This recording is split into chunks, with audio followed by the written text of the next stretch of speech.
ये वीर सैनिक भी रण में पीठ दिखाने लग गए। भागी सेना महोबे बारी। मलखान ने जब भागते हुए महोबा की सेना को देखा तो अपनी कबूतरी घोड़ी की लगाम को संभाला और जाकर अकेला ही वीर भिड़ गया बुखारे की सेना से, अकेला ही जूझ गया बुखारे की सेना से। एक प्रहर पर चली सिरोही, 3 घंटे तक बुखारे के दरवाजे पर चली रूपन की तलवार ने नगरवासियों, सैनिक, सेनापतियों के मन में भय और दुश्चिंता व्याप्त कर दी। जब अकेला महोबा का वीर सैनिक ऐसा पराक्रम प्रकट कर सकता है तो 4 कोस पर खड़ी 36,000 विशाल महोबा की सेना बुखारे पर जब टूटेगी तो क्या हाल होगा, इससे भय व्याप्त हो गया। लेकिन कभी कभी युद्ध पूर्व आया क्षणिक भय आपको अति सावधान कर जाता है, आपकी तैयारियों को और दुरुस्त कर जाता है। इसीलिए इतिहास में ऐसी बहुत सारी घटना घटनी जब एक छोटी सी सेना ने बड़ी से बड़ी, विशाल से विशाल सेना को धूल में मिला दिया। तब महाराजा अभिनंदन अपने 7 पुत्रों को बुलाकर युद्ध पूर्व वीरोचित उद्बोधन दिया। 7 पुत्रों को ललकार कर महाराजा अभिनंदन बोले, हमने स्वयं युद्ध नहीं चुना, लेकिन जिन्होंने आकर हमसे स्वयं युद्ध चुना है उस 4 कोस पर खड़ी महोबा की सेना को ये दिखा दो कि बुखारे की तलवारें सिर्फ धूप में चमकाने के लिए नहीं है, यहाँ के गजमस्तक सिर्फ शोभा यात्राओं में सजाने के लिए नहीं पाले हुए, हमने सिर्फ घोड़े टापों से धूल उड़ाने के लिए नहीं बांधे हुए। उस महोबा की सेना को दिखा दो कि बुखारे का सैनिक सिर्फ पानी ही नहीं पीता, वक्त पड़ने पर अपने शत्रु के रक्त का भी पान करना जानता है। जब ऐसा वीरोचित उद्बोधन महाराजा अभिनंदन ने अपने पुत्रों को दिया तब 7 पुत्रों में वीर रस का संचार हो गया। बाजे डंका अहतंका के लश्कर सबे होए तैयार, हुकुम पाए के महाराजा को 7 पुत्र भय तैयार, अंगद पंगद मकुना भौरा सजगे श्वेत वर्ण गजराज। ऐसी आज्ञा जब महाराजा अभिनंदन ने दीनी तो 7 ये वीर पुत्र सज धज के रणभूमि के लिए तत्पर हो गए। सैकड़ों रणदुर्मुद हाथियों की पीठों पर हौदा सजवा दिए गए, जिनमें हजारों लोहे के विष बुझे तीर भरवा दिए गए। योद्धा अपने धनुष ढाल तलवार भालों को लेकर अपने अपने हाथियों पर चढ़ निकले। धरगे हौदा तिन्हा तिन पर छत्री चढ़े समर के काज, कागत बरने ताघोड़न के जिन पर चढ़े सूर से ताज। हजारों घोड़ों पर बख्तरबंद पहने हुए, अपने हाथ में ढाल तलवार लिए हुए ये बुखारे के वीर सैनिक रणभूमि में जूझने के लिए चल दिए। महाराजा अभिनंदन भी अपने रणमद हाथी पर बैठकर रणभूमि में जाने को तत्पर हुए। सजगा हाथी अभिनंदन का तापर बैठ गए। महाराज सुमिर भवानी सुत गणेश को राजा कुछ दीन करवाए। माता भवानी को सुमिर कर उनके पुत्र गणेश को सुमिरन करके महाराजा अभिनंदन ने अपनी सेना को कूच करने का आदेश दिया। ये विशाल बुखारे की सेना धरती को कंपित करती हुई बुखारे के मैदान में जाकर डट गई। इधर महोबा की ये विशाल सेना हिलोरे ले रही थी। महोबा के वीर सैनिक पहले से ही रण आंगन सजाए तैयार खड़े थे। मलखान, सुलखान, रूपनबारी जैसे योग्य सेनापति इस सेना को नेतृत्व दे रहे थे। आला अपने पश्चावत हाथी पर सवार होकर अपनी सेना में उत्साह भर रहे थे। महोबा की सेना और बुखारे की सेना दोनों आमने सामने प्रस्तुत हुई। तब दोनों ओर रण दुंदुभियां बजने लगी। सूरज की पहली किरण के साथ ही ये बुखारे और महोबे की सेना एक दूसरे पर काल बनकर टूट पड़ी। रण की मोहर बाजने लगी, रण का होने लगा व्यवहार, रण की ये मोहरें बजने लगी, रण का ये व्यवहार होने लगा। दोनों दल आगे को बढ़ गए, संगम भय सूर सरदार, सूर लपेटा हाथी भिड़ गए, अंकुश बड़े महोत्तन क्या, हौदा हौदा इकमिल है गे, छत्र खेच लीन तलवार। हाथियों से हाथी जा भिड़े, घुड़सवार घुड़सवारों पर जाकर टूट पड़े और सैनिक सैनिकों से जूझने लगे। दोनों ओर के ही सूरवीर अपने अपने राष्ट्र धर्म की रक्षा के लिए उस रणभूमि में जूझ रहे थे। खटखट खटखट तेगा बोले रणमा, छपक छपक तलवार, मरमर मरमर ढाले बोले, ठन ठन ठन भालन की भनकार। उस रणभूमि में चारों ओर तलवारों की आवाजें, ढाल भालों की आवाजें गूंज रही थी। चारों ओर ऐसा महा भयंकर समर चल रहा था। धर धर छत्री दौड़े, सर सर तीर चलावत जाए, फर पर घोड़ा दौड़े, हिन हिन हिन हिन हिन आए, छाड़े आसरा जिंदगानी का खेलन लागे वीर घाय। ये सूरवीर अपने अपने जीवन का लोभ छोड़कर उस रणभूमि में मरने और मिटने को तत्पर हो रहे थे। दोनों ओर ही नरमुंडों से धरती पटने लगी, आकाश में गिद्ध और चील मंडराने लगे। सूर्योदय की लालिमा धरती पर पड़ती उससे पहले ही इन सूरवीरों के उबलते रक्त ने उस बुखारे की धरती को लाल कर दिया था। ऐसा महाभयंकर समर जो कायरों के हृदय में भय उत्पन्न कर दे। लेकिन इस युद्ध को हंसामल बड़े ही कूटनीतिक तरीके से लड़ रहा था, जो महोबा की सेना के लिए बिल्कुल नया था। हंसामल ने अपनी सेना को 7 भागों में विभक्त कर दिया था और महोबा की सेना पर 7 दिशाओं से इसने आक्रमण किया था। और ऐसा आक्रमण किया था, बारी बारी से यह सेना आक्रमण कर रही थी। महोबा की सेना थक रही थी, तभी एक नई सेना आक्रमण पर टूट पड़ती, फिर थकती और फिर एक नई सेना पर आक्रमण कर देती, फिर थकती और फिर एक नई सेना। ऐसे करके महोबा की सेना के पैर उखड़ने लग गए, क्योंकि यह पद्धति तो उन्हें पता ही नहीं थी। वो तो एक साथ जूझ जाते थे। लेकिन यहां पर हंसामल की कूटनीति, व्यूह कला महोबा की सेना पर भारी पड़ रही थी। महोबा की सेना के पैर उखड़ने लग गए। ये वही धरती है जहां कभी बाबर अपनी जान बचाकर भागा था।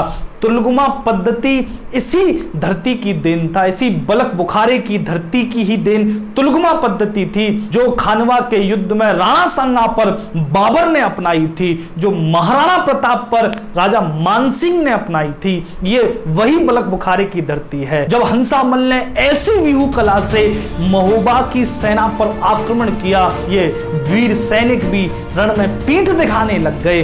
भागी सेना महुबे बारी। यहाँ हंसामल ने सेना को भागते देखा तो और उत्साह आ गया।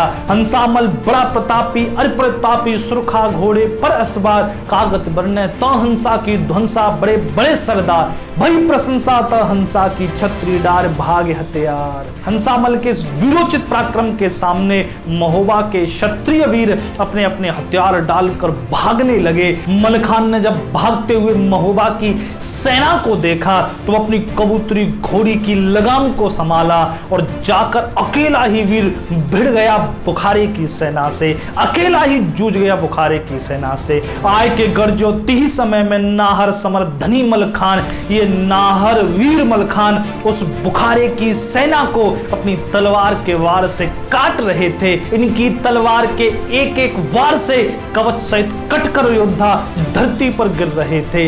रण नृत्य मलखान का वहां चलने लगा। लेकिन अकेला मलखान को देखकर बुखारे के सैकड़ों वीर सैनिक एक साथ मलखान पर टूट पड़े। मलखान अपना चरम का युद्ध कर रहे थे। जब ऐसी स्थिति आला ने देखी तब आला भी समझ गए। पश्चावत हाथी से उतरकर आला अपने करलिया घोड़े पर आ गए। तब आला भी घुस गए उस बुखारे की सेना में। दोनों हाथों में तलवार लेकर बड़ा जोर का युद्ध आला करने लगे। इधर मलखान जूझ रहे थे, इधर आला जूझ रहे थे। इन दोनों पर ही सैकड़ों बुखारे के सैनिक एक साथ वार कर रहे थे। ये अपना चरम का युद्ध कर रहे थे। लेकिन वहां मलखान की भी तलवार का जोर कम पड़ रहा था और यहां आला की भी तलवार थक रही थी।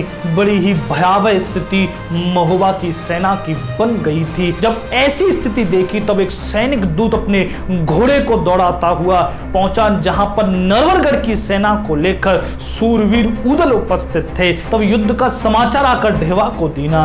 ढेवा अपने हरनागर घोड़े को द्रुत गति से दौड़ाते हुए वहां पहुंचे जहां उदल मकरंद नरवरगढ़ की विशाल सेना को लेकर एकदम तैयार खड़े हुए थे, सही समय की प्रतीक्षा में। तब ढेवा ने आकर उदल को युद्ध का समाचार दिया। ढेवा बोला तब उदल ते सुनिए बेंदुल के असवार, भागी सेना महुबे बारी, जूझ लड़े वीर मलखान। वहां युद्ध में महोबा की सेना पीठ दिखाकर भाग रही है। अकेला वीर मलखान जूझ रहा है, भैया आला जूझ रहे हैं। लेकिन जीत न पावे मलखाने तर छत्री टूटे 3000। लेकिन मलखान वहां पर पार नहीं पा रहे।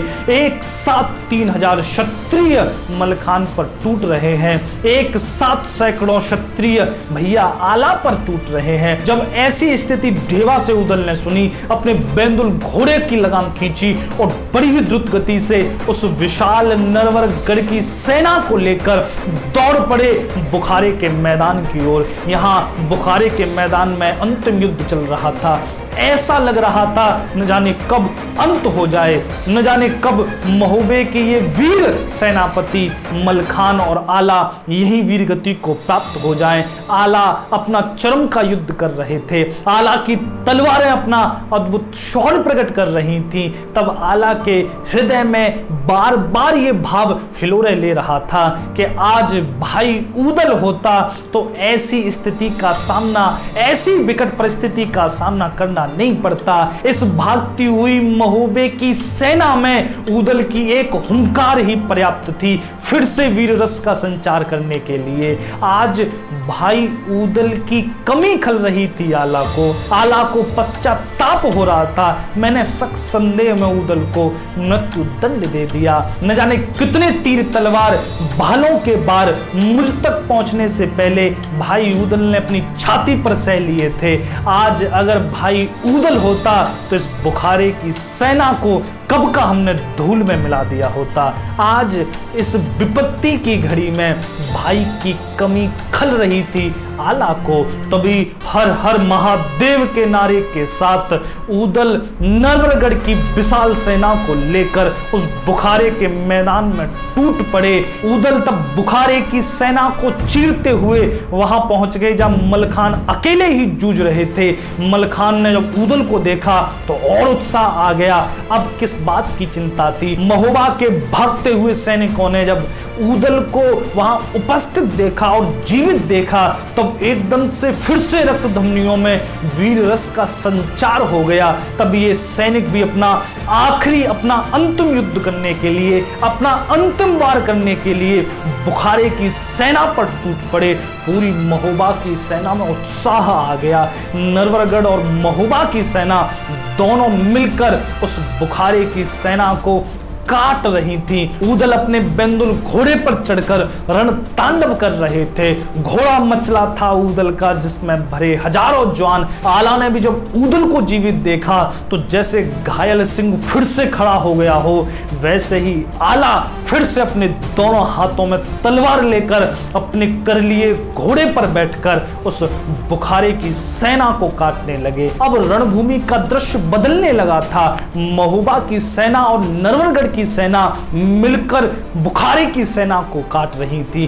बुखारे की सेना के पैर उखड़ने लग गए। तब हंसामल अपने सुरखा घोड़े को आगे कीना और उदल से जा भिड़ा। उदल और हंसामल में घमासान चला, लेकिन हंसामल में वो सामर्थ्य शक्ति कहां थी जो उदल को रोक सके। उदल आज किसी के रोके नहीं रुकने वाले थे। उदल के वारों से हंसामल क्षत विक्षत होने लगा। तब हंसामल को उदल ने कैद कर लिया।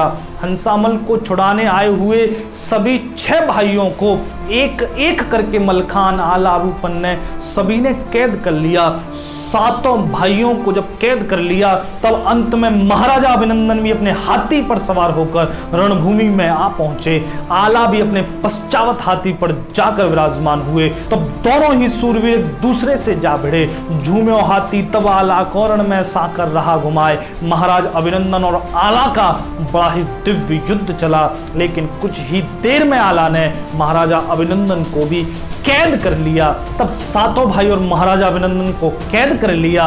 महोबा की विजय हो गई। चारों ओर महोबा के विजय ध्वज उस रणभूमि में फहराने लगे। इस तरह से आला, उदल, मलखान, सुलखान, ढेवा, रूपन ने इस युद्ध को विजय कर लिया। तब इंदल का विवाह वहां चित्ररेखा के साथ हुआ था।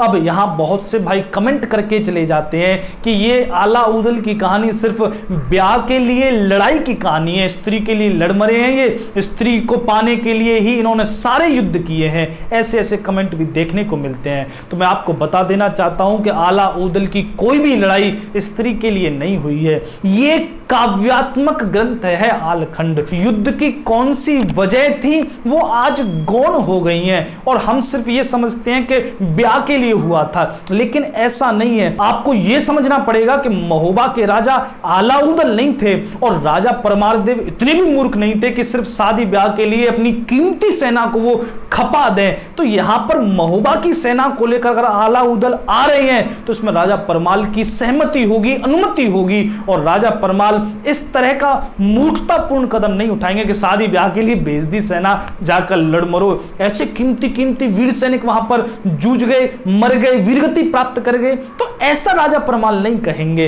यहां युद्ध हुए थे वर्चस्व के लिए, यहां युद्ध हुए थे कर के लिए, धन के लिए, खजाने के लिए, क्योंकि जितने भी युद्ध अलाउद्दौला ने जीते वहां से वो बहुत सारा खजाना लेकर आए। उस खजाने से क्या होता था? उस खजाने से प्रजा का पोषण होता था और नए सैनिक भर्ती होते थे। तो धन का तो आप उपयोग कैसे भी कर लो, धन तो बेहद जरूरी था। तो धन के लिए, वर्चस्व के लिए ये अलाउद्दौला की लड़ाइयां हुई हैं, लेकिन लड़ाई जीतने के बाद वहां का राजा विवाह कर देता था किसी भी वीर के साथ। क्यों? क्योंकि आगे फिर आखिरी आक्रमण न कर दें, तो विवाह संबंध स्थापित करके वहां पर संधि कर ली जाती थी। जैसे अर्णोराज चौहान ने जब आक्रमण किया था चालुक्यों पर, तो सिद्धराज की पुत्री कांचन देवी का विवाह अर्णोराज से हो गया। अब इतिहासकार ये कहें कि कांचन देवी के लिए अर्णोराज ने आक्रमण किया, तो ये गलत है, और इतिहासकार ऐसा कहते भी हैं। सम्राट पृथ्वीराज चौहान ने आबू पर आक्रमण किया था, लेकिन उसके पीछे रानी इच्छिनी नहीं थी। इच्छिनी का विवाद तो जब परमारों ने कर दिया, तो इसको ऐसा बना दिया कि सम्राट पृथ्वीराज चौहान ने केवल इच्छिनी को पाने के लिए आक्रमण किया था परमारों पर, लेकिन ऐसा नहीं। ये बाद में कालांतर में ऐसे विचार बन जाते हैं, क्योंकि औरतों ने घटना समझ में नहीं आती, और तो कारण गौण हो जाते हैं। यही लगता है कि स्त्री को पाने के लिए, इस रानी को पाने के लिए आक्रमण किया होगा। तो ये युद्ध अलाउद्दौला ने काबुल को भी पार कर कर किए, केवल स्त्री को पाने के लिए। स्त्रियों की कहां कमी थी उनके लिए? अपने ही राज्य में बहुतेरी थी, और एक एक विवाही सभी ने किया है। तो स्त्रियों को पाने के लिए नहीं, वर्चस्व के लिए, शक्ति के लिए, जो कि उस समय बेहद जरूरी था। हाँ, अलाउद्दौला अगर राजा रहे होते तो आप कह भी सकते थे कि साहब इन्होंने अपनी शक्ति का गलत उपयोग किया। तो आप ये बात मन से निकाल दें कि अलाउद्दौला ने सभी युद्ध केवल स्त्रियों के लिए ही लड़े, उनका कोई भी युद्ध स्त्रियों के लिए नहीं हुआ, केवल और केवल महोबा राज्य के वर्चस्व के लिए हुआ। वो बात अलग है कि उनके विवाह उन राजाओं ने करके वहां संधि स्थापित कर ली। तो अब हम आगे बात करेंगे कि कैसे अलाउद्दौला को राजा परमारदेव ने देश निकाला दिया, वो कैसे कन्नौज में पहुंचे और कैसे कन्नौज के लिए अलाउद्दौला ने युद्ध लड़े। तो इस पर चर्चा हम अगले आने वाली वीडियोस में करेंगे। आप सभी का बहुत बहुत धन्यवाद। इस वीडियो को शेयर, लाइक जरूर करें और कमेंट में हर हर महादेव जरूर लिखें। जय श्री राम।